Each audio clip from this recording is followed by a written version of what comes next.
Testing 1 2 microphone check. Test check 1 2.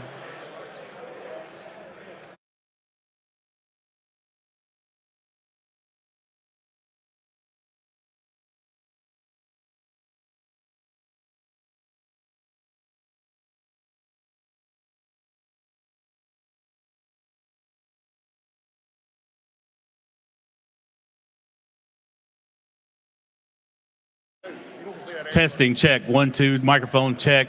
Test microphone check. Testing 1 2.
Mr. Sergeant of Arms, invite the members into the chamber and close the doors. The governor has issued his proclamation convening the General Assembly in the extraordinary session. I hereby declare the House of Representatives of the 113th General Assembly of the State of Tennessee now in extraordinary session. Will the members please stand? Will the visitors in the gallery please stand and remain standing through the Pledge of Allegiance? Representative White will serve as chaplain of the day. Representative White. Thank you, Mr. Speaker. Members, before I lead us in prayer, I want to share a story with you, if I may. It was September of 1774, and 45 delegates came from across the colonies at that time to meet in Philadelphia. And it was during a time of crisis in our country whenever the colonists and Great Britain, they were having some tax issues. And so it was brewing at this time. So the colonies selected 45 delegates from the individual colonies, and they sent them to Philadelphia. Now, at this time, most of these men, nobody knew anything about except for their own colony. So they came together, and some of the names began to be popular, such as George Washington, John Adams, Patrick Henry, Samuel Adams, John Jay of New York, John Rutledge of South Carolina, and Jacob Duché of Philadelphia. Now, all these men that came together, as we know during this time, they were great men of faith, but each had settled in a colony that had a particular religious belief, and they had their own particular act of worship. There were the Quakers and the Puritans, the Episcopalians, the Anabaptists, the Congregationalists, and the Presbyterians. So when they came together as all people of faith, it was recommended that they open the session in prayer. But guess what? There was objection. Not because any of them believed in the power of prayer, but because they were coming together and they knew that their religious differences were such that if they had a prayer by any one person, that it may cause disunity at a time when they had to have unity as they were marching towards the next 2 years, the 1776. But their objection after much debate was overcome, and Jacob Duché was asked to lead the prayer. He prayed that they would have unity over what they had in common, with what they had in common. And what that one prayer did, it set a tone of unity for the next 2 years as those 45 delegates met leading up to July 4th of 1776. My point being this, it was prayer that brought them together. So why do I tell this story?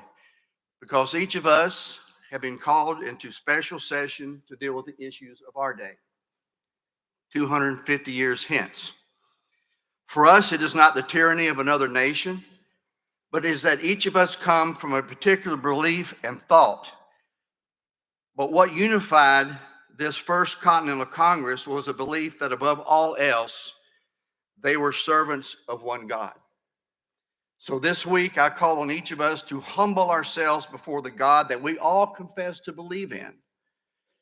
I believe that if we truly humble ourselves before God, we can accomplish good for the people of Tennessee. But I do want to stress this. No one person's voice is any less than anyone else's on this floor. But then again, no one person's voice should be any louder or deemed to be more important. We are all equal. As God told Elijah in 1 Kings, God's voice is not in the earthquake or the storms or in the fire of chaos and confusion. God speaks to each of us in that quiet, still whisper. God is in the whisper, not in the confusion and the loudness of chaos. So let's bow our heads in prayer. Holy Father, you are the God of all creation, so we come before you and humble ourselves before you. As you said in Psalms 37, trust in the Lord and do good. Then you will live safely in the land and prosper. Father, it is our desire that Tennessee prosper and that the people live in safety. And the innocence of her children's lives will be under your divine protection. So we today call down your Holy Spirit to fill this chamber today and for the rest of this week. and that each person also have your spirit. For you alone are God, and there is no other. Fill us with your wisdom and discernment to make wise decisions, and may your peace that passes all understanding have the victory in this session. So I call down your divine protection at this time over this chamber and over this assembly and over this state. I call down your divine protection on every school-age child in Tennessee as they are returning to school. Protect every child, every teacher, every administrator from any and all acts of evil. Bless Tennessee to be the example to our nation that righteousness exalteth the nation, and mutual respect will solve the divisions of our time. Today, we have the choice of, shall we choose to listen and obey your commands, or do we choose to reject your commands? Well, I ask that we choose to obey and that your eternal spirit govern this special sessions. And I ask it through the name of Jesus Christ. Amen. Representative White will lead us in the Pledge of Allegiance. I pledge allegiance to the flag of the United States of America and to the republic for which it stands, one nation under God, indivisible, with liberty and justice for all.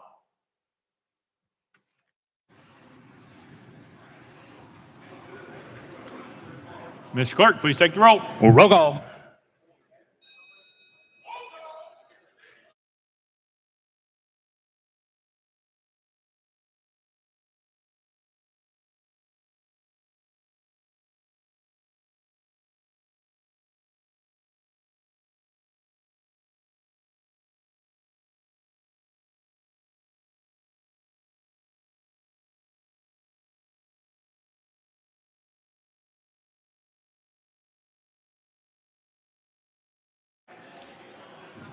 Mr. Clerk, please take the roll.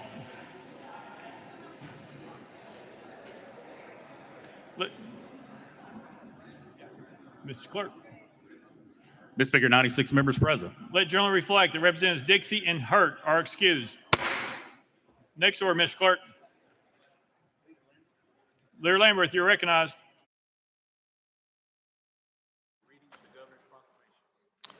Thank you, Mr. Speaker. I move to dispense with the reading of the Governor's proclamation.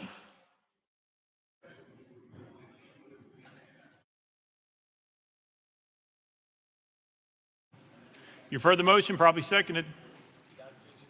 Without objection, so ordered. Lear Lamberth, you're recognized. Thank you, Mr. Speaker. Members, you have had available to you for the last several hours the ad hoc committee on rules recommendation to you. With that, Mr. Speaker, I move that the report of the ad hoc committee on rules be adopted as the permanent rules of order for the House of Representatives for the first extraordinary session of the 113th General Assembly. You've heard the motion, properly seconded.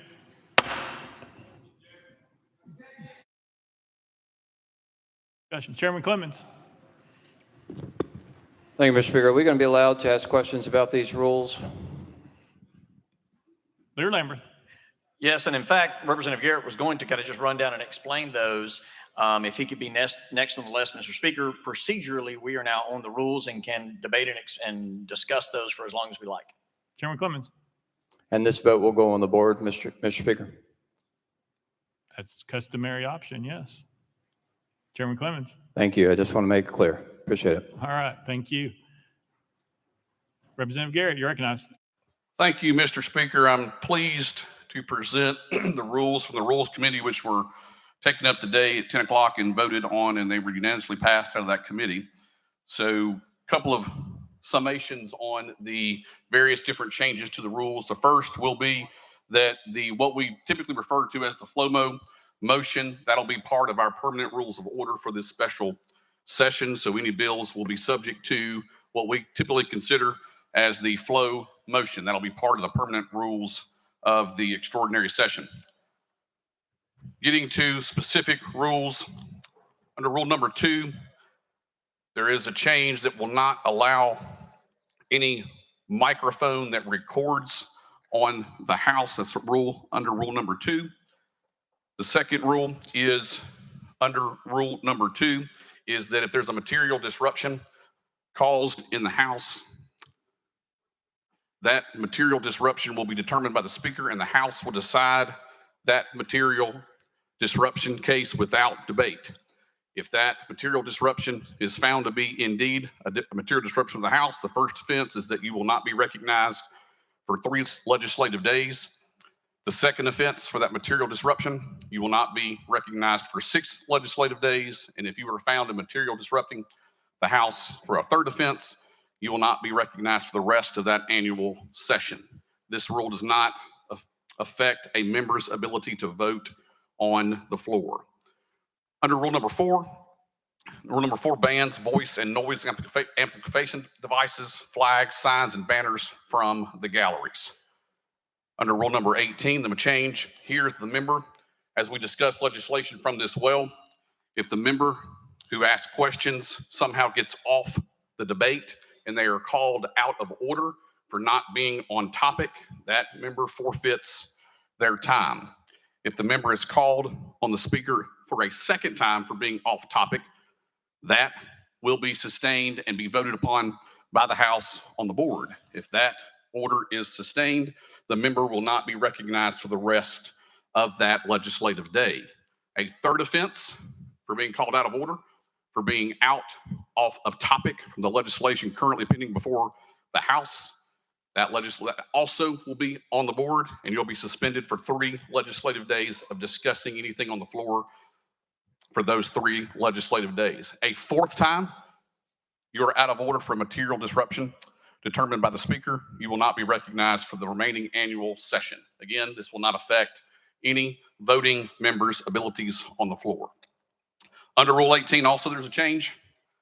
The member calls another by name when you are in or answering questions to the Speaker, to the person in the well, and you mention someone else's name, that person immediately can be called upon and respond with a 1-minute response. And when you name that person's name, you forfeit your time on the floor if you call out another member's name on the floor.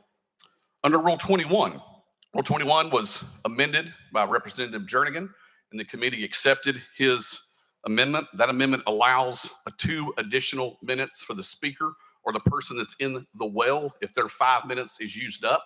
And what it also does is if there's a question for the person in the well, and then they respond, and that takes up the entire 5 minutes of debate, the person that asked the question gets a 2-minute rebuttal in response. That's under Rule number 21 that was brought by Representative Jernigan on the the Rules Committee. Under Rule number 35, it adds that voice or noise amplification devices are now considered a prop rule and are prohibited.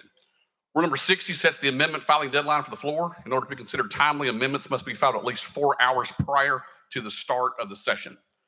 Rule number 65 names the standing committees, which they'll be announced in short order. Then it removes the designation of the leaders on the GovOps committee. Those leaders must serve on that committee. Rule number 83 is a new section for our committee system. If there is someone that's held out of order on a committee, then that chairman of the committee can appoint an ad hoc committee. They'll be composed of our Speaker Pro Tem, the 2 leaders from the majority, the 2 leaders from the minority, and they will make disciplinary recommendations to the Speaker or to the House when a member is ruled out of order in committee for impugning the reputation of another member or disrupting the committee or the House. Section 83 is just renumbered to reflect that new section number 20. There's a new rule. Representative Garrett, you are out of time. First up, Representative Todd. Thank you, Mr. Speaker. And I just wanted to ask a question first.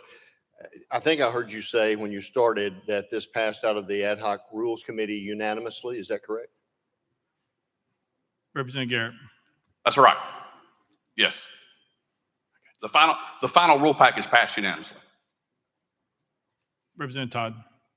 Thank you, Mr. Speaker. And thank you for that. And I appreciate the work. And I know y'all put a lot into this to get to this point. And I appreciate the work and the bipartisanship in which this was done, the nature that it was done. And appreciate the committee considering what Representative Jernigan brought. And I know many others brought comments and concerns to you. So thank you for your time on that. Representative Garrett. Anything? No, sir. Representative Parkinson. Thank you, Mr. Speaker. So, Mr. Speaker, I don't think I will be impugning the member's reputation by calling him a lawyer. You're not lawyering us right now, are you? Representative Garrett. Not at all. Representative Parkinson. Thank you, Mr. Speaker. I have a question about number 2, about recording devices. Or can you read it one more time and explain it again, please? Lear Lambert. So we're going to take turns here a little bit, if that's all right. I chaired the Rules Committee. Representative Garrett presented this package, or at least part of it, then Representative Jernigan as well. So specifically, there's no wearing or possessing of a microphone on the House floor. There's no need for that. These work just fine. And there's no, you're not allowed to use audio visual recording, live streaming, broadcasting, similar to what we've had in the rules before. This just includes sound amplification and or recording equipment on the House floor. Representative Parkinson. Thank you, Leader, and thank you, Mr. Speaker. And when you were speaking about a microphone, are you talking about like a hidden microphone or something? What are we talking about? Lear Lambert. There's not a distinction in the rules on that hidden, open. It wouldn't matter. It's just you can't have a recording device on the House floor to be recording these proceedings. They are recorded through the live stream for all to hear. Representative Parkinson. Thank you, Mr. Speaker, and thank you, Mr. Leader. And does that rule only apply to members, or does that apply to staff? Does it apply to media that's on the House floor? Lear Lambert. That is members and staff. Anybody that's on this House floor does not need to have a recording device and be recording folks. Again, that is recorded through this microphone and, is live broadcast for all to hear. Representative Parkinson. Thank you, Mr. Speaker. Thank you for the clarification, Mr. Leader. There are members of the media that are on the House floor also. Does that rule pertain to them? Lear Lambert. No, sir, it does not. Members of the media are allowed whatever devices that they have as part of their professional lives. Representative Parkinson. Final question.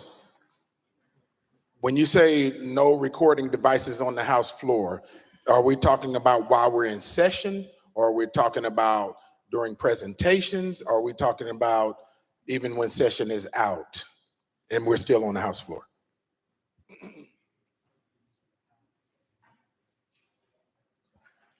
Lear Lambert.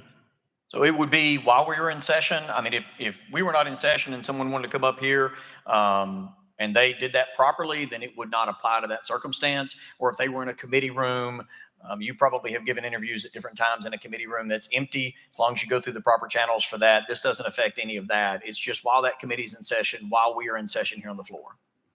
Representative Parkinson. Thank you for that. And what I was talking about is, like, if we're here and session has not started, but we're all in the room, I just want to make sure that everything was clear. So this is about when session has been gavelled in. I appreciate it. Am I clear on that? Lear Lambert.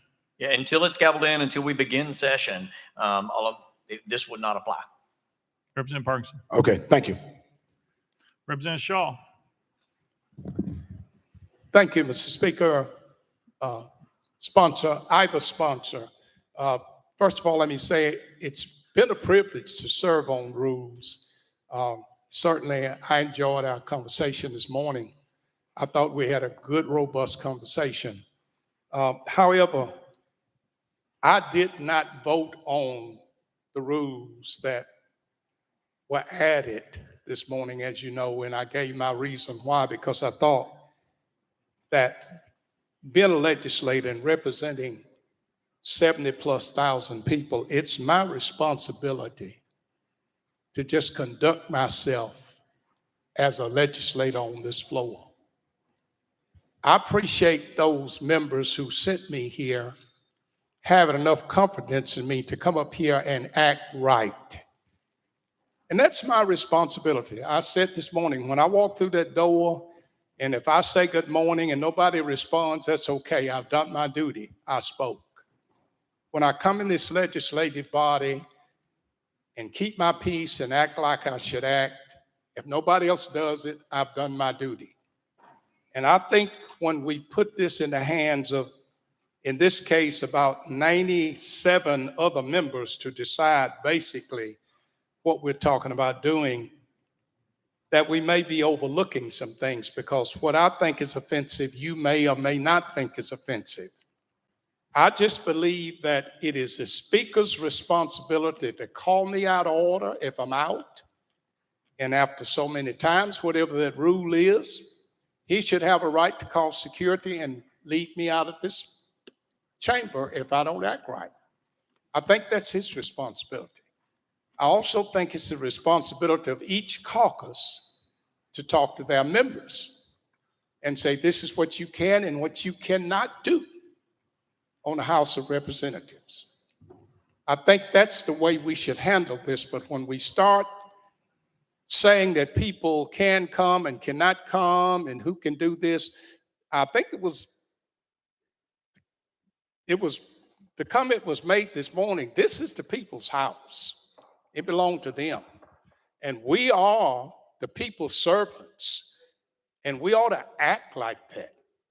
And it doesn't matter if you're Democrat, Republican, whether you are Kool-Aid or whatever you are, you have a responsibility to act right on this floor. And that's the reason why I did not vote for these additional rules, not because I'm against someone or against you or don't like you. I highly respect you, Mr. Leader, and the presenter of these rules. You all are my colleagues. Whether you like me or not, you're my colleagues. We work together every day, and we ought to be able to do that without having to make rules that affect people that it should not affect. And that's the reason I didn't vote for these additional rules. However, I did vote for rule number 21, I believe. But I just think it's a personal responsibility of the people we represent back in our districts to come up here and to act like legislators and agree and disagree. And even if we disagree, I still should be your colleague. I should still talk to you. I should still speak to you, for the lack of a better word. And I just don't see any need for this extra stuff. We just need to put people in their place when they're out of place. Thank you for letting me have the comments. Leader Lamberth. Thank you, Mr. Speaker, and Representative, thank you for those comments. And to be crystal clear, I mean, again, the rules package came out unanimously, but there are aspects to the package that different members of the Rules Committee definitely voted against as it was coming through. So there are parts of this that were voted no on. And so there were members that had objections, and I'm sure they can renew those objections on the floor now. But the rules package is a full package that came out of the Rules Committee. It's not piecemeal, it's one large package. I do want to read just Article 2, Section 12. Each House may determine the rules of its proceedings, punish its members for disorderly behavior, and with the concurrence of 2/3, expel a member, but not a second time, for the same offense, and shall have all other powers necessary for a branch of the legislature of a free state. The Speaker does not have the authority to remove a member. And so I understand your point, but that is our job. It is our responsibility, if a member is violating these particular rules, to determine what would be available. And I, for one, definitely support this rules package. I think it allows for small responses. And another 5. Thank you. I think we were still on the last bit of time there. So I think it allows for a multitude of different options if a member violates the rules, whereas now literally the only thing available is censure or expulsion. That's all that's allowed in the Constitution. So this provides for additional options for you if you choose to utilize them. It would be up to a vote of this body to do so. Representative Powell. Thank you, Mr. Speaker. These rules scare me. They scare me as an American who believes in a free state and democracy. We did not come up here for this special session to limit speech of the members of this body. We came up here to tackle a problem, or at least some of us thought we were going to, with gun violence that is impacting this state, that has killed countless people and school children. And instead, we're starting off amending the rules of this body to limit our democracy. It's ridiculous. This is absurd. This is absurd. Shame on every single one of you who voted for these rules. Shame on you. You're going material? What is the definition of material? We can't even debate that in the rules. It goes up on the board, and we limit somebody who sent me up here to represent thousands and thousands of Tennesseans silence for 3 days. I speak again. The supermajority rules me out again. I'm silenced for more. Again, I'm silenced indefinitely. Outrageous. This is outrageous. I can't believe this. We should have come up here and adopted rules to put people back on committees that should never have been stripped off committees. That's what we should be voting on. I can't believe this. This is an affront to representative democracy. I am ashamed that we are sitting here discussing this. And then there's so many issues with this. Oh, I got to file an amendment. So the clerk's office, you're going to be open at 5 a.m. when session starts at 9 for me to file my amendment?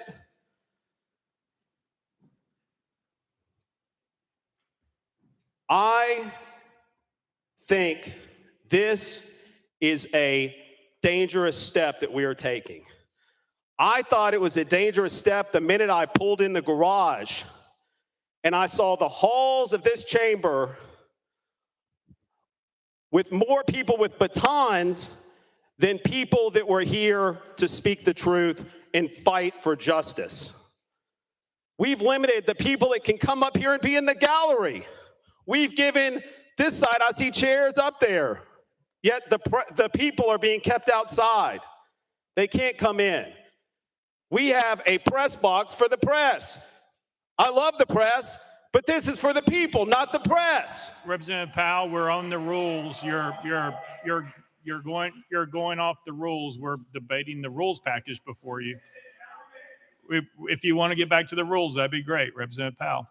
I'm discussing the rules. This is the problem with the rules. Representative Powell, no, you weren't addressing the rules. You need to stay on the rules, please, Representative Powell. Mr. Speaker, I'm talking about the rules. The problem is, again, you are making the interpretation that I am off the rules. I think I am well on the rules. I'm discussing the rules that are here. But you know what? All of a sudden, I can be silenced for 3 days. The people of the 53rd District can be silenced for 3 days. And this is outrageous to me. I would ask my colleagues to vote against these rules. Let's do the work of the people. The people have called and begged us to tackle the issue. Let's do the issue at hand. Let's not start off this special session by limiting democracy. It's a very, very scary and slippery slope to go down.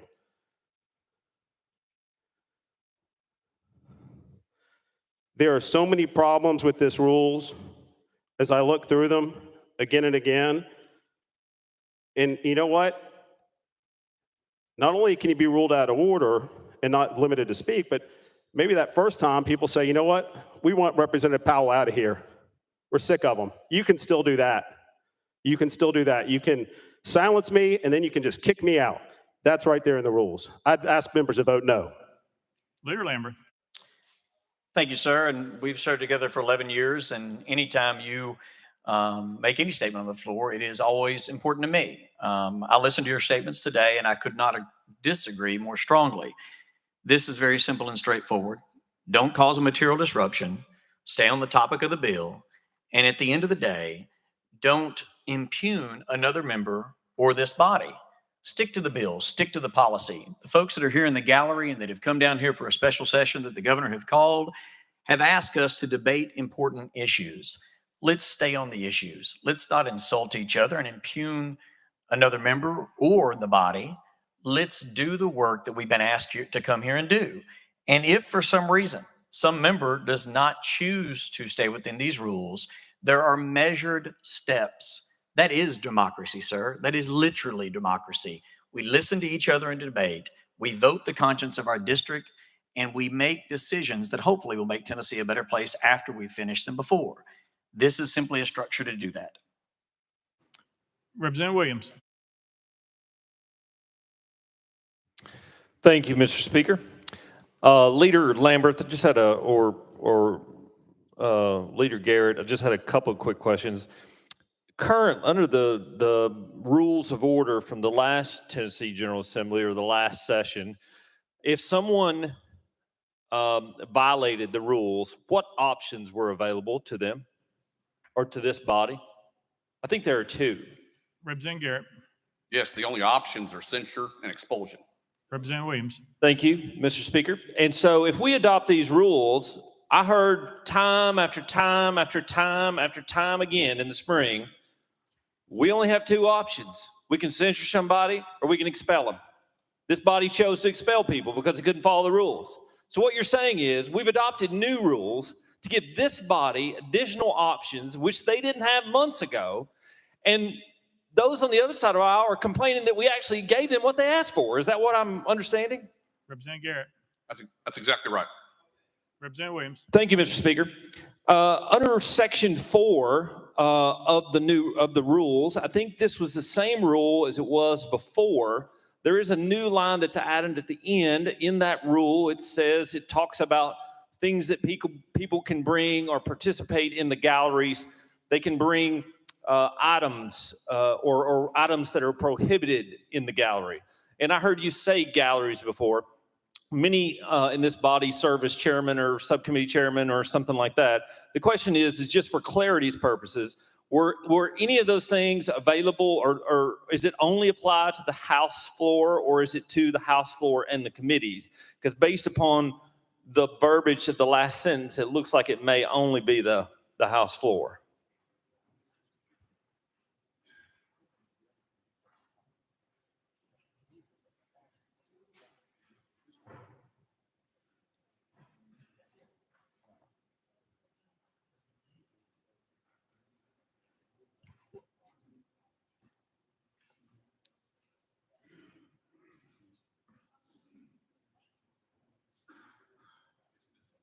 Leader Lambert. All right. So in consulting with the clerk, in absence of something else in the committee, this would apply in the committees as well. That falls under the committee policies. And when it is silent as to that, then whatever is applicable to the House floor is also applicable to the committees. Representative Williams. Thank you, Mr. Speaker. So further clarify, if my wife chooses to come to committee and she holds this up in a committee, this would be prohibited if adopted by these rules. Similarly, it would be adopted or prohibited in the House gallery. Is that correct? Leader Lambert. Yes, sir. No voice or noise amplification devices, flags, signs, or banners shall be permitted in the galleries of the House of Representatives, and according to the clerk, consequently, then in the committees themselves. Representative Williams. Thank you, Mr. Speaker. Final question. If someone follows the rules of decorum in this House, and they follow the rules clearly, and they show respect to their colleagues, and they ask questions and stay germane to the topic, do those people get censured according to these rules? Representative Garrett. Absolutely not. Representative Williams. For 1 hour? Representative Garrett. Representative Williams. One day. Thank you, Mr. Speaker. Representative Jones. Thank you, Mr. Speaker. You sit down. We're already starting off on the wrong foot. These rules talk about ruling a member out of order and silencing their voices, but my question is, where in the rules can we find a process to hold the speaker out of order when he misapplies the rules to members? Where in these rules can we rule the speaker out of order when he shuts off members' microphones so they have to bring a megaphone to the House floor? Where in these rules can we hold the speaker accountable when he pushes members to the back so we have to walk up to the front of the well? Where in these rules can we hold the speaker accountable for abusing constitutional rights and misapplying the rules based off of a member's skin color, as opposed to treating every member in this body as an equal member? You can boo, but the truth will be told That's out today. of order. That's out of order. Next, Leader Lambert. Thank you, Mr. Speaker. The speaker and every member on this floor is accountable under the exact same rules that the rest of us are. Thank you. Representative Mitchell, you're recognized. Sorry, sir, you were out of order. Representative Mitchell. Yeah, Representative Mitchell, your time starting. thank you, Mr. Speaker. Hey, Representative Mitchell. So the two gentlemen standing at the well, both of you are attorneys, correct? Leader Lambert. Yes, sir, that is our profession, each of us. Representative Mitchell. So to go along the same lines of my learned colleague from South Nashville, don't want to say his name, God forbid, talking about government and democracy, there's different branches of government. Representative was talking about the legislative branch. Both of you guys' profession are in the judicial branch, correct? So your job is to vigorously advocate for your client as much as you can in a court of law. And I would say over the years, you've probably been ruled out of order by a judge in the past in the courtroom, both of you. So let's just do this scenario in another branch of government, that you get ruled out of order in a court of law, and all of a sudden the judge tells you for the next 3 days of this trial, you can't defend or advocate for your client. Let's just think of how damn ridiculous that is. Out of order. Balcony, you have to refrain from disrupting the proceedings. Representative Mitchell. So that is just absurd, just to even think of that in another branch of government. So now we're going to come to this branch of government, and our clients are 75,000 Tennesseans that we're all supposed to be up here defending vigorously. You may be from a different part of the state, different views, different political background. You have that right. And I'll fight to the last breath to give you the right to speak up and say whatever you want to defend your folks. But for you to silence someone else just because you don't want to hear it, you don't want to defend, to defend your position, because sometimes, let's be honest, your positions sometimes are defenseless. And to do that for an attorney to stand up there before us and say this sort of thing is comical. It's really comical. But I do have another question, since, I'm glad the representative from the Plateau area brought up we can't bring in any signs. So we can't bring any signs in here. We can't bring any signs into committees. So I'm just want to verify, can people still bring guns into committees? Is that still, Balcony, last warning, next warning, you all get removed. Representative Mitchell. I asked, can we still bring guns into Cordell Hall and into committee rooms?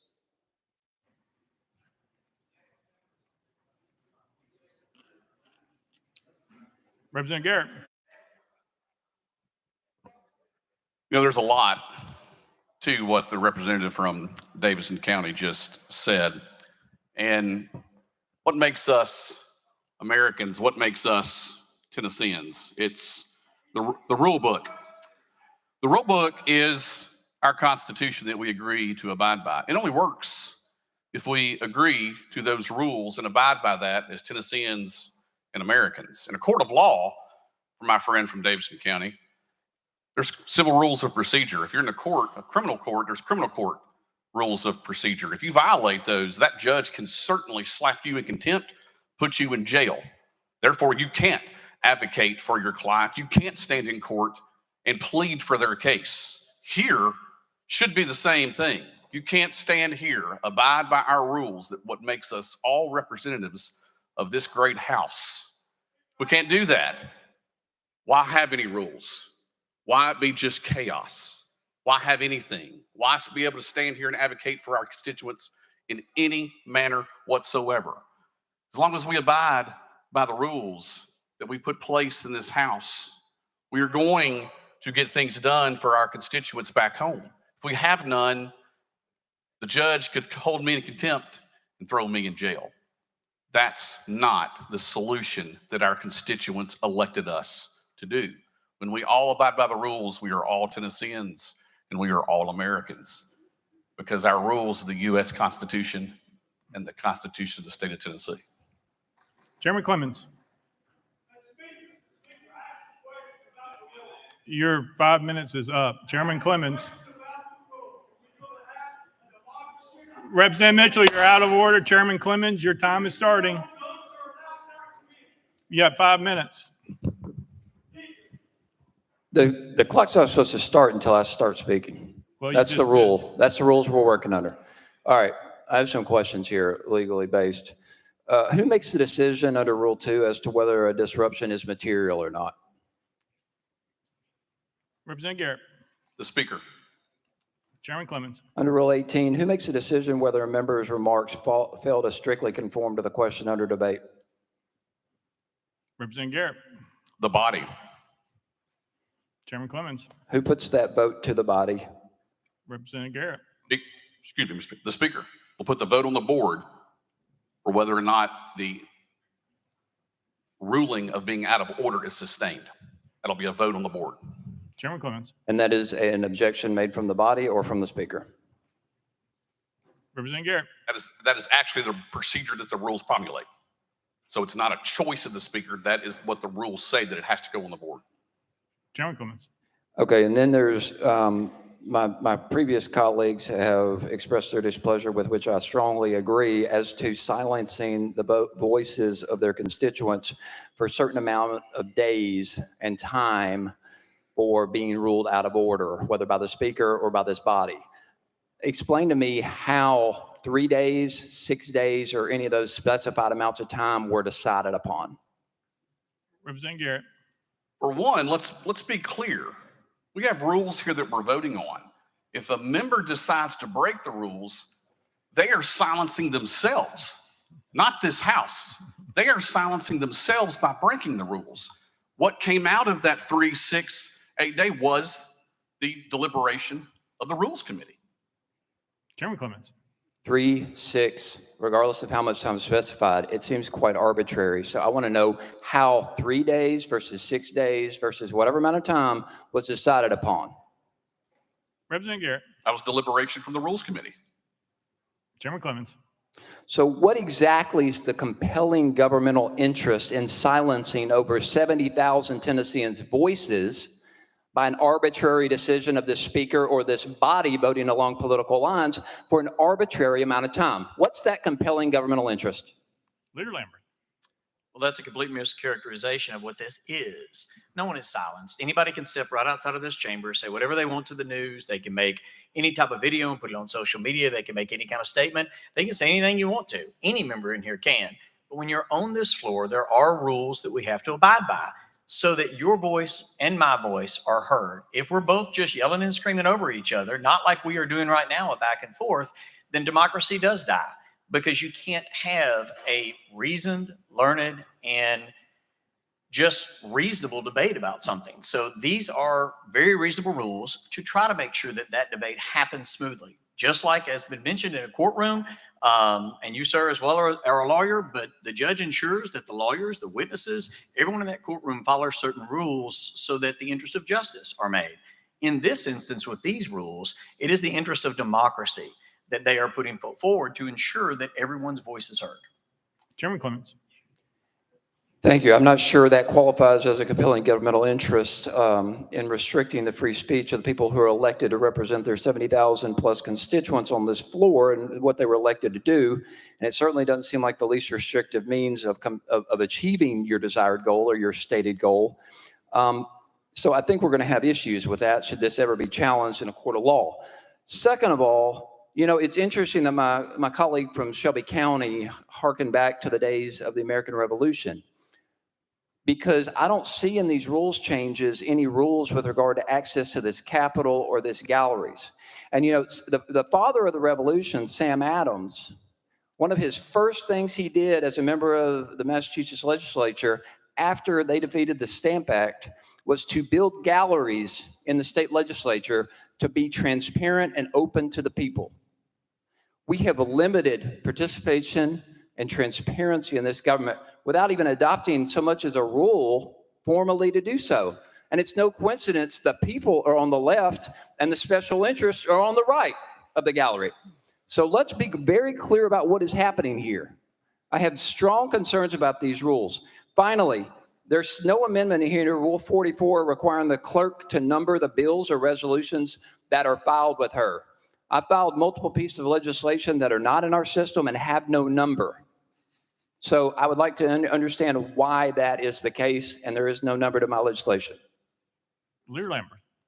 So neither the capacity of the Capitol, which literally on the gold plaque in the back there, it has the capacity of this particular room. And there is a capacity of the Capitol from my understanding, but that is not addressed in these rules in any way, nor is the decision on whether or not a bill falls outside of the caption that the governor called us in for in these particular rules. So that is something that I would recommend, if you have not already, to take up with the clerk and their staff. They're extraordinarily competent, as you know, and they, I'm sure, can discuss with you why that was not accepted if it was not. I know members of both the Republican caucus and the Democratic caucus had bills that fell outside of the caption and were rejected by the clerk. And again, I trust them with decades of experience to make that determination. But this set of rules simply doesn't address either of those issues. Okay, what's your parliamentary question? Well, the parliamentary inquiry is if members of this body introduce legislation to the clerk's office in a timely manner, it's to be filed for the public to see what was filed.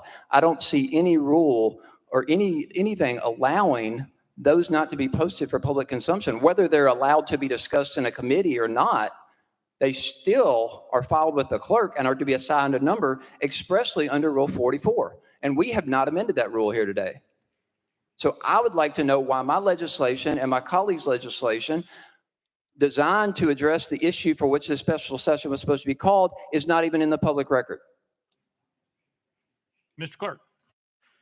Mr. Speaker, Article 3, Section 9, Section 9 of the Constitution. He may, on extraordinary occasions, referencing the governor, convene the General Assembly by proclamation, in which he shall state specifically the purpose for which they are to convene, but they shall enter on no legislative business except that for which they were specifically called together. Chairman Clemens. Thank you, Mr. Clerk. Shall enter into no legislative business. Therefore, you don't have to consider those bills, but we can certainly file the bills.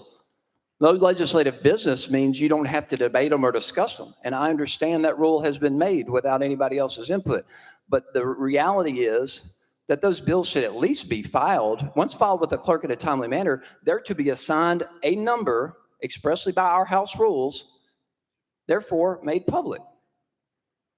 They don't have to be taken up for legislative business or consideration, but they certainly were filed and should be assigned numbers. We're talking about nothing less here than governmental transparency. People need to know what's going on here. Mr. Clark has answered your question. It's outside the caption. It's not going to be recorded. And you have the right to propose and put out whatever bills you want to on social media. Next, Representative Pearson.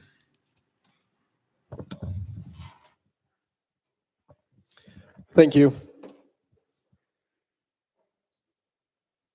There was an article written by us called "Is Tennessee a Democracy?"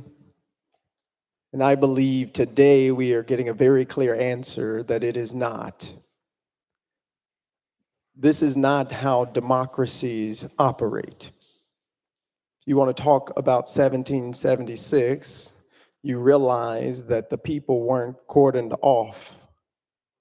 If you want to talk about liberty and justice, you want to talk about the values of being a real American, is to know that the First Amendment comes first, and that our right to have freedom of speech is paramount in a democracy. And the rules that are being put forward now are to limit freedom of speech. And it is not just the freedom of speech of representatives. You are limiting the freedom of speech of our constituents. Constituents who come here and say, we want you to do something about the environment or about gun violence, about community safety. You, with these rules, are silencing our constituents' voices. And how? With these rules, it would be out of order for anyone in these galleries to have an 8 by 11 piece of paper that says do something, or protect kids, not guns, or ban assault rifles, or stop mass shootings and act. They would be unable to go into committee rooms for you to see what it is that they are concerned about. Some signs say, I'm a Republican voter for gun safety. You're saying with these rules that the folks who want you to know what they think are not deserving of being heard. That's not democracy. That's not who we are supposed to be.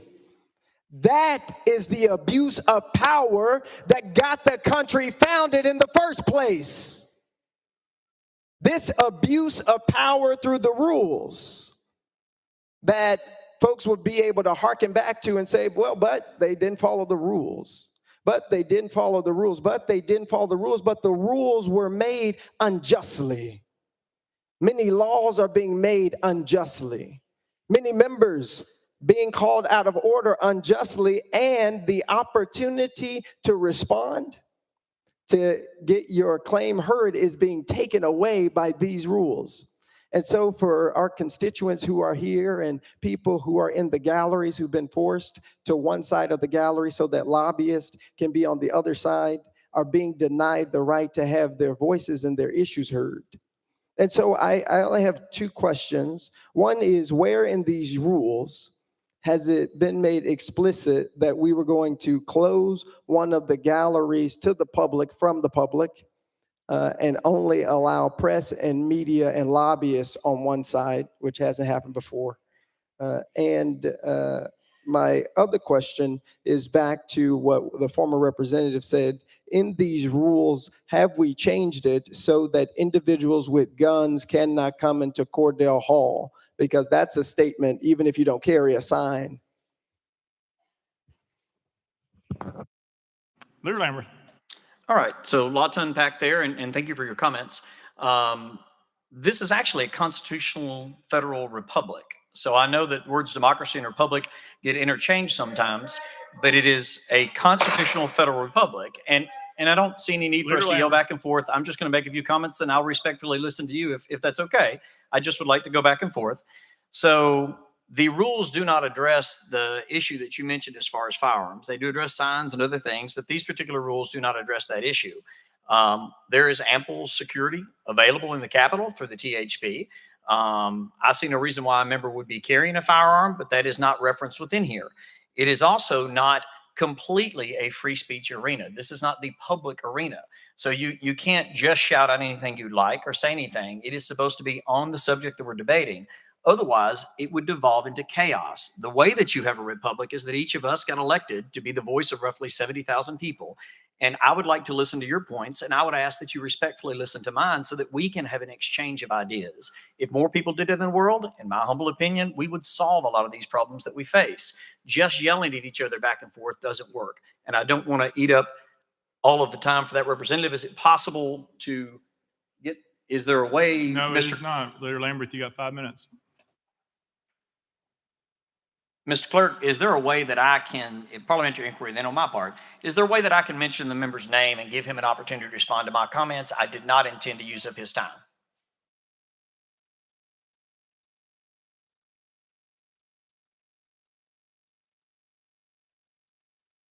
Mr. Clerk. Mr. Speaker, it's been the practice of this body that if a member's name is called, they are allowed to respond. Leader Lamberth. Thank you, Speaker. And I would like to hear Representative Pearson's response to that. I do value his opinion. He represents the same number of folks that I do.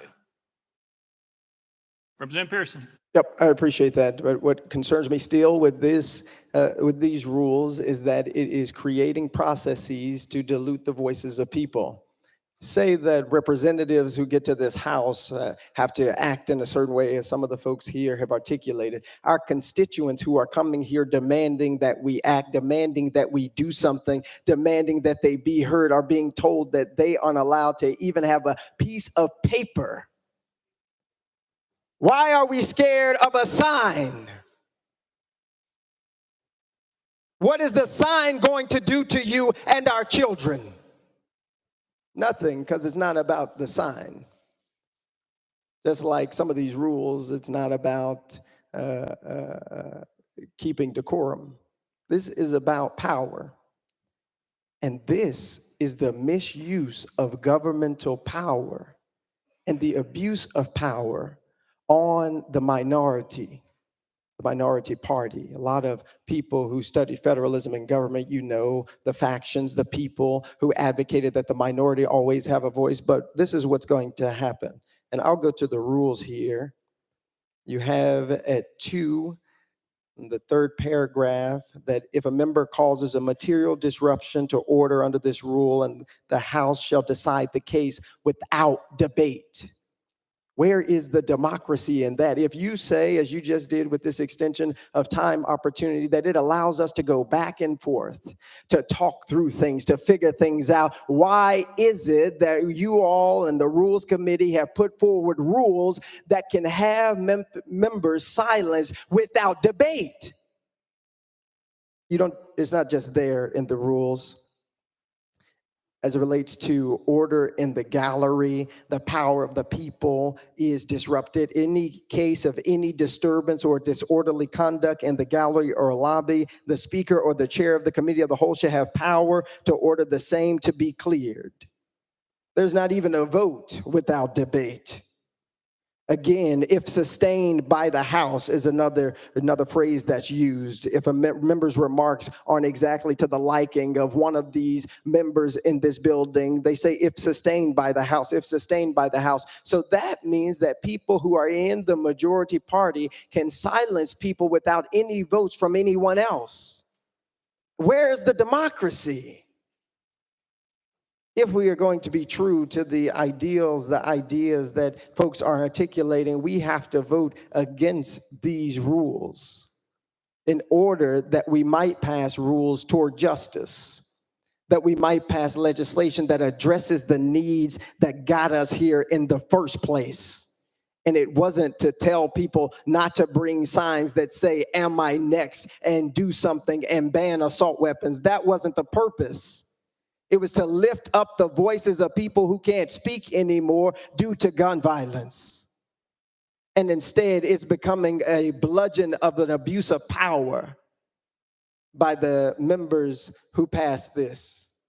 So I ask everyone, if you do care about democracy, if you do care about the amendments, care about the First Amendment, or we're going to continue to see the folks who are already marginalized and mistreated and told to sit down and told they're out of order, we're going to see that being rubber stamped with rules. And that is immoral and that is wrong. Leader Lamberth. Thank you, Mr. Speaker. And I only have 20 seconds left, but thank you for your comments. And again, the purpose of these rules is to make sure that everybody's voice is heard, and it allows for smaller responses to even larger issues in an actual continuum instead of all or nothing. Representative McKenzie. That was his time, not your time. Representative McKenzie. Thank you, Mr. Speaker. So I think I heard on the second time that it was asked that guns are allowed in committee rooms. Let me ask that question directly. Are guns allowed in our committee rooms? Please answer yes or no if you don't mind.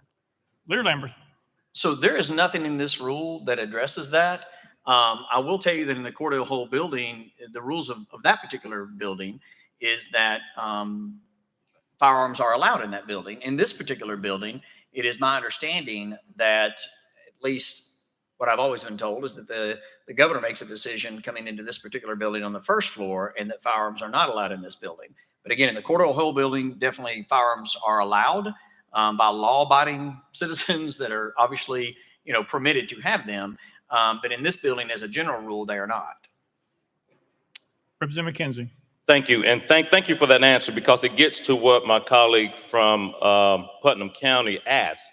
What he said, and the clerk followed up with an affirmative, is that the rules in the galleries permeate to the committee rooms.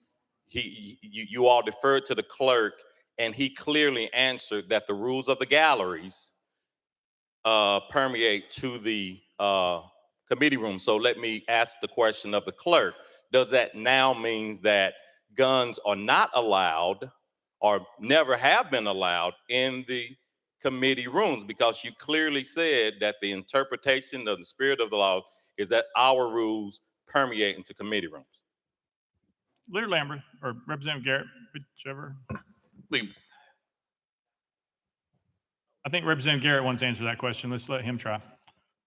Thank you, Mr. Speaker. The committees have the ability to adopt their policy as it relates to their audiences. If there is an issue that comes up in a committee and their rules are silent, the rule that defaults to are our House rules that apply in the committees. So whatever rules that we pass here today or that are in effect today, if there is no rule in a committee or it's silent as it relates to that subject matter, the House floor rules prevail in the committee. Representative McKenzie. Thank you, Mr. Speaker. And I'm going to ask this question of the clerk, because I don't think it was answered by the sponsor of this bill, because there is a rule that says guns are not allowed on the House floor. So it's not silent. So my question to the clerk is, as you talked about the spirit of signs and banners and buttons are not allowed, does that permeate, does that include guns? Mr. Clerk. Mr. Speaker, there is no rule in the legislative rules of procedure that address the carrying of firearms. Representative McKenzie. Thank you, Mr. Speaker. So let me get to quick question. These rules only apply to the extraordinary session that we're currently in, correct? Please don't run the clock out on me. Representative Garrett. Yes. Representative McKenzie. Thank you. So, and that's what I'll get to. We've already honed this thing down to 5 minutes. You've gone 15 minutes to 5. Please, this session, let's allow 5 minutes worth of good debate. And I applaud the leader for doing that. So thank you for that previous conversation. My last question, and this is extremely important because a lot of power, as we know, does and should reside with the speaker. But I want to fully understand what can get our members sideways. So I need to clearly understand what a material disruption of legislative business is. We need a clear definition to where we're getting close to it, we're over it, we've jumped through it, but it can't be arbitrary. Right now, as it stands, it's arbitrary. So we need a clear definition of what the material disruption is, looks like, a few examples. Thank you. Please. Representative Garrett. Thank you, Mr. Speaker. You know, we've had several times where we're in a particular order of the day, whether it's welcoming and honoring, whether it's unfinished business, or whatever the case may be. And if you have a constituent that comes in late and you wanted to welcome them and that time has passed and we're in unfinished business, or whatever the case may be, there are times that you may get the speaker's attention and say, Mr. Speaker, you know, I'm out of order, but I'd like to welcome such and such to the House chamber. I didn't get a chance to in welcoming and honoring. That's not a material disruption, right? You are technically, and you would admit, several of us have done that, that's out of order, right? But that's not going to be a material disruption of the proceedings. I think we witnessed one that happened a couple of weeks ago. No matter your feelings on that, when you come to the well of the House, when we are in session and you stop the proceedings for over an hour, that is a material disruption of this House. That's one example. There could be others that we could hypothetically get into. I could talk all day about certain things that could happen that a member could materially disrupt someone for doing the business that their districts sent them here to do. And under these rules, we've got to have something that says you can't one person, one member of this House of Representatives stop the proceedings to silence over 7 million Tennesseans, and there be no repercussions for that whatsoever, except the two things that we had, which was an expulsion or a censure, which again, everyone begged for something else rather than that. And that's exactly what these rules are designed to do. So the material disruption is at the discretion of the speaker. And I obviously can't speak for the speaker, but it's going to be something that you saw 2 or 3 months ago when we witnessed the overtaking of this well back in April. That, for me to define it, is something what would rise to the level of a material disruption of this House, not something where you're asking someone to be welcomed when we're not on welcoming and honoring. Leader Camper. Thank you, Mr. Speaker. Mr. Speaker, for the record, I wanted to clear up this unanimous vote on these rules. We took a voice vote, and so the voice vote carried. Secondly, under Rule 2, as it currently stands in our rules, the Speaker has the discretion. The Speaker can take you off a committee. The Speaker can take your chairmanship. The Speaker can put you in a closet. There are things that the Speaker can do without just saying it's only censure and expulsion. So the Speaker has the power right now to keep decorum on the House floor. I remember some years ago when Speaker Williams was voted the Speaker of the House. Man, it was crazy in here. People was jumping over tables, ready to hurt somebody, threatening members. Some of us got threatened from other members. Those were violent acts. What he said we witnessed a couple of months ago was a peaceful act of just saying, let the people be heard. Oh, yes.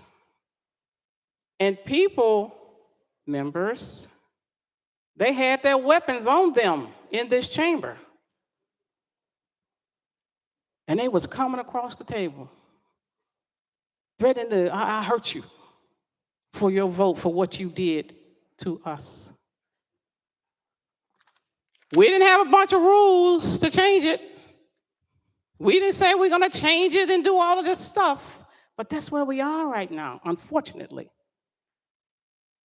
We worked it out. Members came to members and said, I was wrong for that. Members talked the next several days about what had transpired. And out of respect for one another, we dealt with it.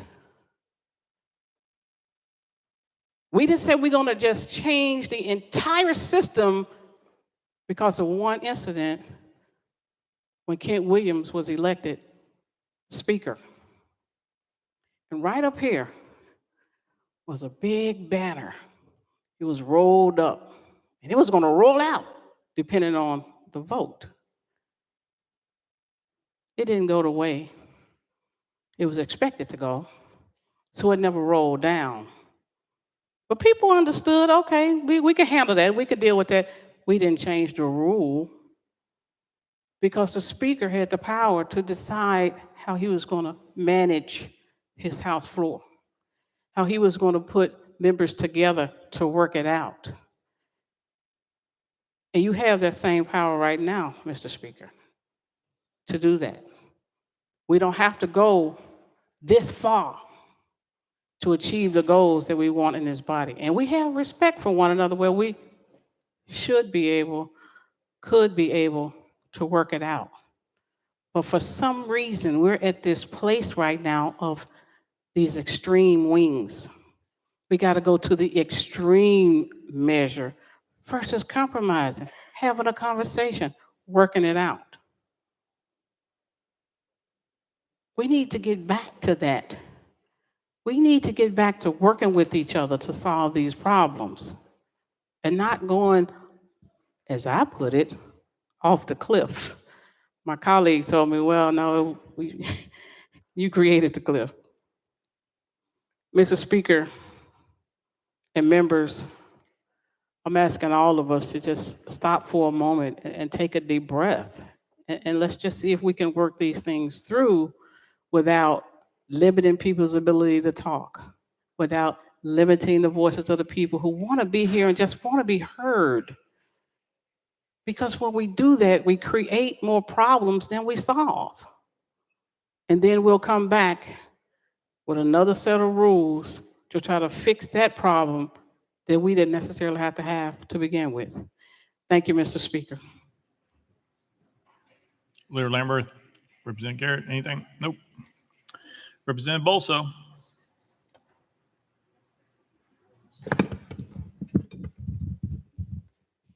Thank you, Mr. Speaker. I rise in support of the committee's recommendation that we adopt these rules. Rules exist for two reasons. One is to provide order. Second, to promote civility. These rules do that exceptionally well. There's been a suggestion here this afternoon that these rules are somehow un-American or anti-democratic. Nothing could be further from the truth. As you all know, our rules incorporate Mason's Manuals of Legislative Procedure. That's Rule 79 of our House rules. Mason's, in turn, in Section 122, incorporates Thomas Jefferson's Manual of Legislative Procedure. And Jefferson had one rule in particular that we ought to listen to, because there was no one more American or democratic than Thomas Jefferson, especially at the time of the founding of our nation. Jefferson said this: "No one is to speak impertinently, beside the question, superfluously, or tediously." That was Jefferson's rule of legislative procedure. Now, we've got 86 rules, but it seems to me that Thomas Jefferson summed it up very nicely. No one is to speak impertinently. That means you speak with respect. You act civilly. You speak civilly. No one is to speak beside the question. That means you stay on the bill. You stay on the topic. No one is to speak superfluously. You speak about relevant points. You don't go off on a tangent. You don't speak superfluously. And then finally, no one is to speak tediously, meaning that you don't repeat yourself. You get up in a legislative debate, you make your point, and then you sit down and allow others to speak. Why? Because, as Leader Lamberth was saying a moment ago, these rules provide equality for all 99 members who represent 7 million Tennesseans. So I say, ladies and gentlemen, Thomas Jefferson had it right. In this chamber, we speak civilly. We do not speak impertinently. We do not speak beside the question. We do not speak superfluously, and we do not speak tediously. Now, does someone who speaks uncivilly have a right to continue speaking? Not in my view, they don't, respectfully. If a member cannot conduct the member's self with civility, the member ought to sit down. We ought to have teeth to these rules. These rules, frankly, are needed in this chamber now more than ever. In fact, the debate that we've had over the past hour, I think, has shown our great state and our nation why these rules are necessary, because the rules are being attacked baselessly as un-American, as anti-democratic. These rules go back to the foundation of our republic. I urge every one of you to adopt them. Representative Garrett, Leader Lamberth. Thank you for your comments. Representative Towns. Thank you, Mr. Speaker. Mr. Speaker, members, I've said this a number of times on this floor. Some of what I heard today, I agree with. A lot of it I do not agree with. Democracy has always been a messy business. Democracy in this country or democracy around the world has always been a messy business. You got many members on this floor who have been in the military all over the world espousing what it is that we believe in this country in the name of democracy, holding up the bloodstained banner of democracy. And it's a messy business. The War of 1612, Vietnam War, Civil Rights Movement, on and on and on and on and on. World War I, World War II, all of it is a messy business. Now, what I see is this. I'm for the debate in a respectful manner for all of us. All of us should be respectful toward each other. I've been in this body for a while, and we have respected each other on the House floor. Sometimes people get hot around the collar. Y'all ever heard of that? People get hot around the collar about some things sometimes. Don't mean they hate each other. Mean they're trying to get the word out. When you study history, though, suppressing the people, whether you want to call this the people or the people out there, is never a good idea. There's always a groundswell eventually, because the people are going to eventually rise above it and take their own action. It's not a wise idea. What we need in this body are people that have the wisdom of the ages to teach us how to get along when we don't agree with each other. See, it's easy to talk to your children, your friend, your classmate, or your large brothers when it's something that they agree with. The test becomes when you cannot agree. What do we do? Put them in the guillotine, make them walk the hot coals, put them out on the desert, this 110-degree temperature we got there? No, you need the wisdom and the civility of learning how to deal with it. Now, it's painful. It's definitely disruptive sometimes, but that's democracy, ladies and gentlemen. It's never going to change. Democracy is a messy business. It has been a messy business. It will continue to be a messy business. And there are other things we could have done. If we were in a war right now fighting, and I'm the commander of this room, I want everybody in here's input to figure out how we're going to win. You're fighting for your state. How are we going to make it more effective? There's not a man or woman on this floor that does not want to do something about gun violence. Thugs want safety. They don't want to get shot. Everybody wants the same thing. Now, the way and avenue that we try to approach it is totally different, but everybody wants to be safe. It's not unreasonable.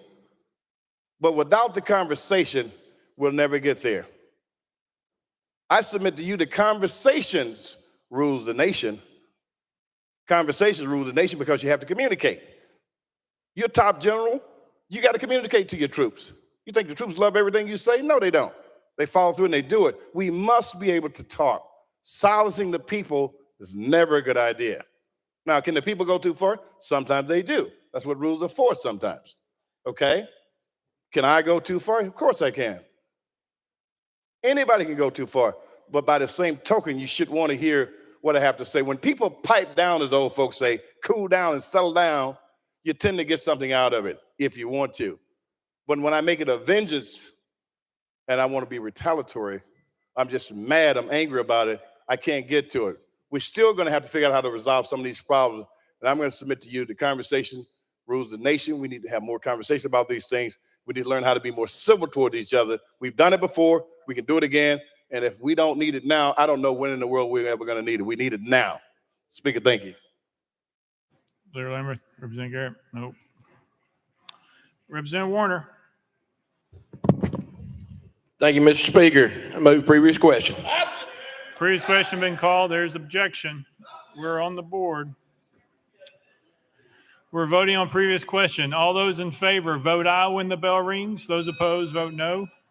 Has every member voted? Does any member wish to change their vote?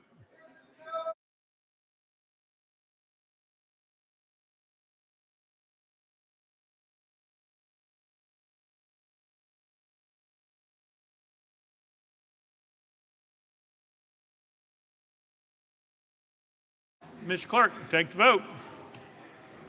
Aye, 67, 27 nays. Previous question prevails.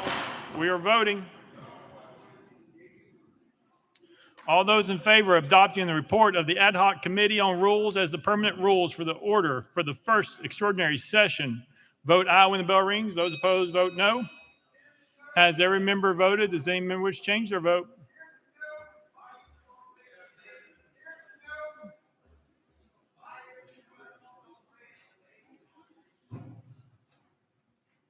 Mr. Clerk, please take the vote.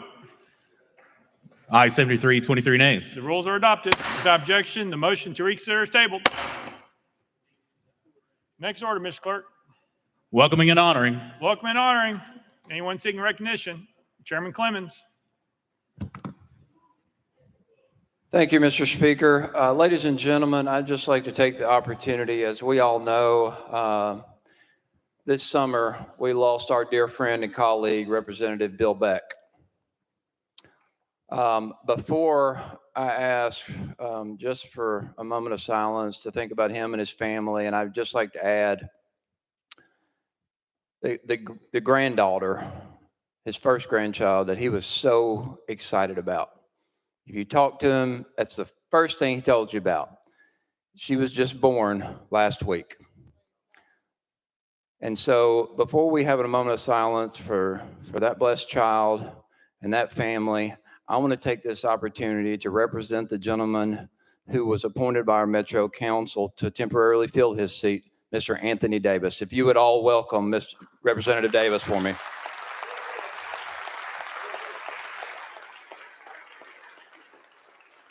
Thanks, buddy. Representative Davis will serve us well this week. He comes to us from extensive experience in the Metro Council and a long time of community service here in Nashville, and he has a wonderful family himself. But if you would now join me in a moment of silence, and afterwards, I would encourage you all to please sign on to the resolution that we have, a House Joint Resolution that has been filed to memorialize our dear friend, Representative Bill Beck.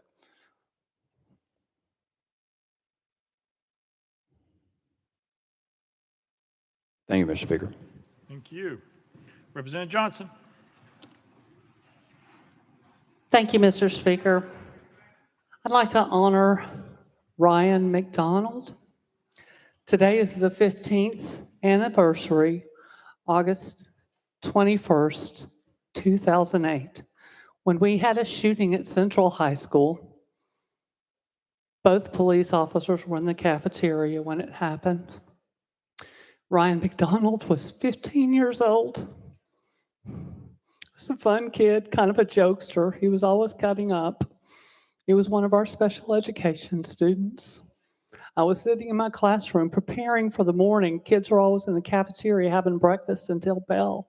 And I happened to look up the hill and I saw kids running towards me, screaming, terrified. Came in my room, kids I didn't know, kids that were in my class. Took a few minutes for them to be able to tell me what happened. Some of them watched their friend Ryan take his last breath there in the cafeteria. We have to do something. We have to do it for Ryan, and we have to do it for everybody since and everybody in the future. And I'm begging you all to open your hearts for Ryan and for everyone else. Thank you. Representative Jones. Thank you, Mr. Speaker. Mr. Speaker, I want to welcome the people assembled on the Capitol grounds, in the rotunda, in the plaza, around their televisions and laptops, who are holding their children a bit tighter today. People wondering perhaps for the first time if the government for, by, and in service to the people will deliver for them the change they have begged for, the change that has been delayed 4 months since the Covenant shooting. May they be witnesses to change during this special session. I want to welcome Tennesseans, old and tired, young and fed up, to the People's House to petition their government, because change is a constant fight, democracy a common struggle, and the continuation of the people's hope is the light which guides us toward the promise of freedom. May they shine light on the path forward during this special session. I want to welcome to the People's House the spirit of progress, whose presence reminds us that the only constant is change. The breath of change held in the lungs of those singing their resistance, screaming their frustration, speaking their truth to power, whispering their promise to those they love. The breath passed from parent to child as they set off to school. The breath passed between congregants and houses of worship. May they breathe life into this special session. I want to welcome the people to the People's House, those who have been ignored for too long, whose voices have fallen on hardened hearts and ears too busy listening to the promise of campaign contributions to remember those who they swore to serve. May they finally be heard this session. I want to welcome the memory of Evelyn, Mike, William, Catherine, Cynthia, Haley. May we remember their names and those they leave behind. I welcome them here, many of their loved ones and memory carriers assembled in the galleries above. May they find peace during this special session. I welcome the memories and histories and possibilities which combine to form our movement. Welcome all to the People's House. May we write love letters with the policies we pass during this special session to future generations. I'm sorry to those who are watching and gathered here today that I have to welcome you to a special session marred by policy violence and extremist performance. I'm sorry that the loved ones you lost cannot be here with us today because of senseless violence that is allowed to continue because of policy decisions, refusing to see the lives of children as more important than the weapons of war that we've allowed to pollute our streets.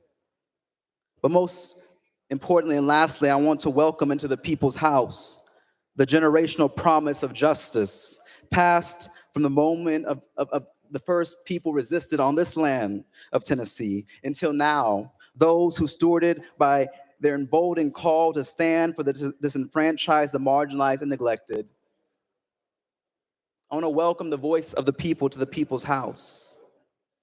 I want to honor those who we've lost. I've seen Michelle L. Brooks, whose son Akilah was killed in the Waffle House shooting in this gallery. I want to welcome all those who've lost their loved ones during this session and let them know that these people who you see gathered on my side are on the wrong side of history. But the spirit of history, the spirit of our Creator, something greater than us, will move them out the way sooner or later. Change is coming to Tennessee. Change is coming to Tennessee. Change is coming to Tennessee. And no rule change can stop it. No silencing of microphones can silence the voice that has rised up in this state. And so I have hope. I have hope for the young people who are watching us today. I have hope for those who are yet born, who are counting on us today. I have hope. I have hope in something beyond a supermajority, beyond the extremist policies of this body. And I'm going to take a moment of silence as our members speak, because they don't want to hear. They don't want to hear. They don't want to hear, but give them ears to hear today. Give them eyes to see the harm that they've created with their policies. Give them stillness to process the grief that has brought us here for this special session. I'm going to take a moment of silence.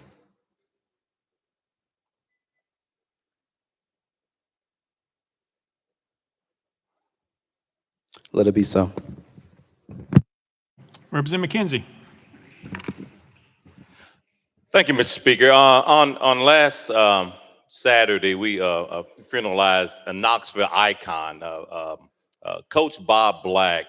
He coached for my rival school, Fulton, which is in Representative Johnson's district. But this man loved children. He was a strong coach, a strong man. 50 years, he was really an iconic figure, ran the junior pro basketball program across the nation. Just he's one of those once in a generational kind of figures. Had his son end up coaching at his school, but just want to take a moment of silence to recognize Coach Bob Black and his family during their time of bereavement. So thank you. Thank you. Representative Pearson.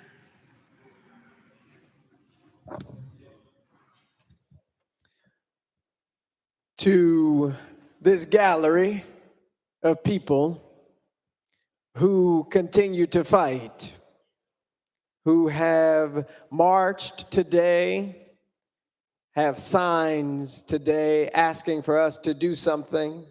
The greatest sign is your presence, that this status quo is not working, and that if we don't do something, we are going to continue to lead this state in the most gun violence death. We're going to lead this country in the top 10 gun violence deaths. Our children's number one cause of death will still be gun violence if we don't do something. And so to the people who believe and the people who show up day after day and who are here with high hopes for this special session, who refuse to be silenced and refuse to be pushed to the periphery, thank you.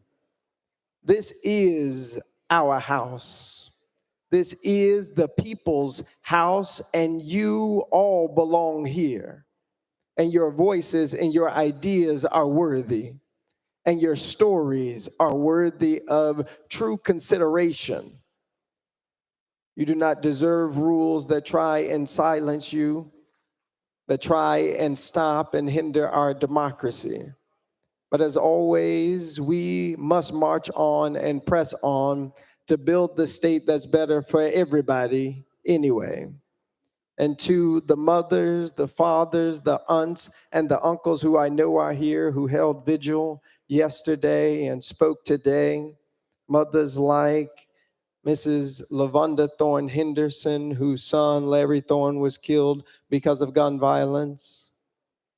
Mothers like too many in our community who have suffered because of inaction and because of an unwillingness to have moral courage. To all of you who are here, aunts and uncles, I honor you because our fight for a better Tennessee is still worth it. There will be people who always push against it, who fight against it, who uphold white supremacy and patriarchy and injustice. They'll always be here, but we must always be here too, fighting and pushing back with everything that we've got. And so to you who have cried and have mourned together, we will continue to fight on to make this state what it ought to be, although it is not yet there. And so let this special session still be our rallying call to end gun violence, to choose people over profits, and to lift up the voices of people who can't speak anymore. Because the people who can do something only want to offer empty thoughts and prayers. Let us fight on until that assured victory is won. Representative Mitchell. Yeah, thank you, Mr. Speaker. On July 9th of this year, I lost a mentor. He's a state senator and a state representative, Roy Herron. Roy Herron served in this House for 10 years. He served in the state Senate for 16 years. I was fortunate enough when I was a freshman in college, barely 18 years old, to be a intern for Representative Herron. In fact, I was even put in the same office that I interned with Roy in when I was first elected to the House. We lost Roy way too young.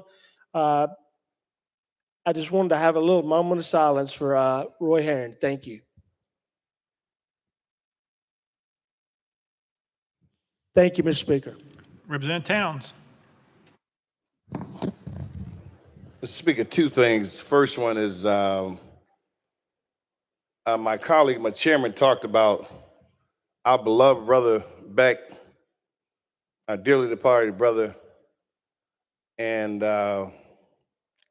he was certainly exhilarated. And it's beautiful to see a man or a woman that really loves their family and their children, but he's so excited about that grandbaby that it was contagious. And I'm just wondering, Chairman, that the baby is born. Might need to see if we get the mama to bring the baby up here and introduce him to all his uncles and aunts up here and get a little photo with the baby for the daughter. The daughter knew it. The mother knew it. His wife knew it. So it'd be great to see if we can have that child up here at his desk and just kind of, shower a little love on the child. Secondly, a moment of silent prayer. As you all know, I don't have to share this with you. You know it already. The greatest fires in our country happen in Maui. And I'm so glad my friends were not over there. I hate this has happened to anybody. It's a frightening situation. And we go there. I mean, members in this house, we've been there back and forth. Members have served, been there. And we need to reach out, figure out how we're going to help them rebuild and make them whole. That is a frightening situation. So if you don't mind, I'd just like just a little moment of silence. Prayer for them, the Mauians.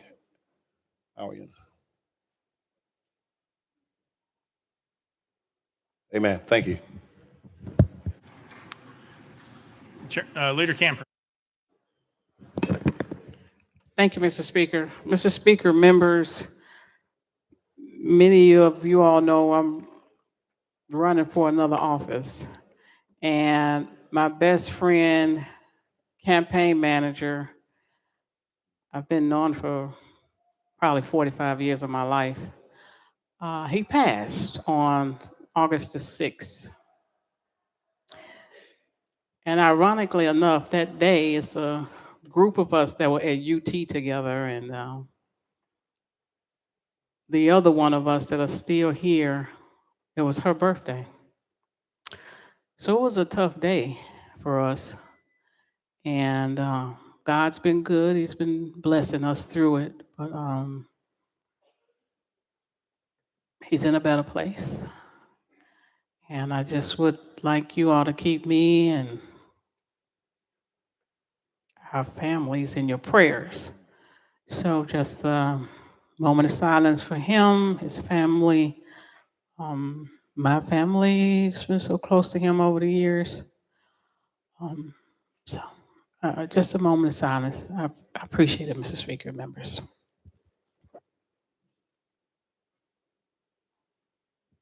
Thank you. His name was Ronald Taylor. Thank you. Representative Chisholm. Thank you, Mr. Speaker. Members, on Saturday, this past Saturday, we had to go through the agonizing duel of burying my brother-in-law, Antonio Theus, who died from the grips of the very gun violence that I thought we'd be talking about here today. So I want to have a moment of silence for Antonio Theus, who was a caring father, who was a brother, who was a son, and who was a person who was trying to do the best for their community. But that person's life was taken because someone was trying to steal their vehicle, and they didn't want them to take their vehicle. So I ask that you all have this moment of silence with me. And also, if we're not able to do it during this special session in the coming months, when we get ready to come back, let's make sure that we talk about, at least have the conversation about some of the things that's ripping our neighborhoods apart. So, a moment of silence.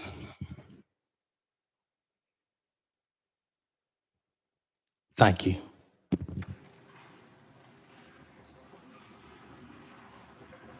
Next order, Mr. Clerk. Introduction of resolutions. Senator Lambert, you're recognized. Thank you, Mr. Speaker. I move that all resolutions properly filed be introduced pursuant to Rule number 17 and placed on the consent calendar or referred to the appropriate standing committee. Without objection, so ordered. Next order, Mr. Clerk. Senate Joint Resolutions congratulatory and memorializing. Senator Lambert, you're recognized. Thank you, Mr. Speaker. Move that all Senate joint resolutions congratulatory and memorializing in line with that has been placed on the consent calendar pursuant to Rule number 17. Without objection, so ordered. Next order, Mr. Clerk. Resolutions lying over. Senator Lambert, you're recognized. Thank you, Mr. Speaker. Move that all resolutions lying over be referred to the appropriate standing committee. Without objection, so ordered. Next order, Mr. Clerk. Introduction of bills. Senator Lambert, you're recognized. Thank you, Mr. Speaker. Move that House Bills 1 through 102 be introduced and passed on first consideration. Without objection, so ordered. Next order, Mr. Clerk. Senate bills on first consideration, Senate bills on second consideration, House bills on second consideration, petitions, memorials, reports from standing committees, reports from select committees, calendars, unfinished business. Unfinished business. Any unfinished business? Representative Ritchie, you're recognized. Thank you, Mr. Speaker. I move that the rules be suspended for immediate introduction and consideration of HJR 40. Mr. Clerk, read the caption. House Joint Resolution 40 by Representative Ritchie, a resolution to provide for the adjournment sine die of the first extraordinary session of the 113th General Assembly. There is objection. We have a second. We're on the board. All those in favor, vote aye. All those opposed, vote no. On the objection, right. We're voting on the objection. Right. So we are voting to suspend the rules. There's an objection for it to be heard. We're going to vote whether or not to suspend the rules, which takes 2/3 of the body to vote to suspend. An aye vote votes to suspend to hear the resolution. A no vote votes not to suspend to hear it. All those members vote when the bell rings.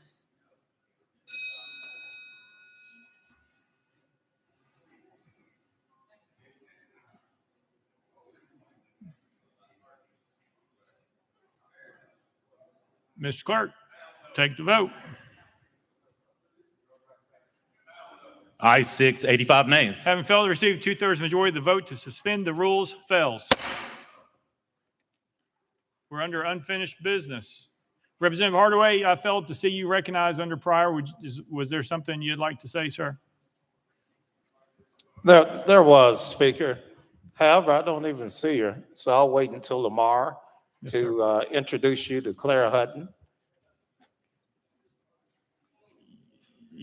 Yes, sir. All right. I'll handle it tomorrow. Yes, Thank sir. you, My sir. apologies. I didn't see you raise your hand. Representative Jones, for what purpose? Mr. Speaker, I'm rising to seek clarification on a letter that was sent to your office regarding committee assignments. If members who were stripped of their committee will be restored to the committees that they're. Representative Jones, now's not the time for that. You're out of order. Mr. Clerk, next order, please. Announcements. Announcements. Any announcements? Seeing none. Next order. Roll call. Roll call.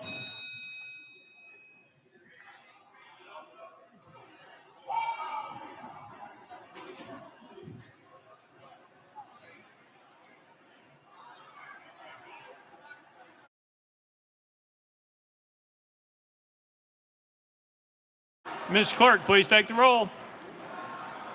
Mr. Speaker, 96 members present. Next order, Ms. Clerk. That completes the regular order, Mr. Speaker. Leader Cochran, you're recognized. Thank you, Mr. Speaker. I move that the House stand in recess until 9 a.m. on Tuesday, August 22nd, 2023. Without objection, the House stands in recess till 9 a.m. on Tuesday, August 22nd, 2023.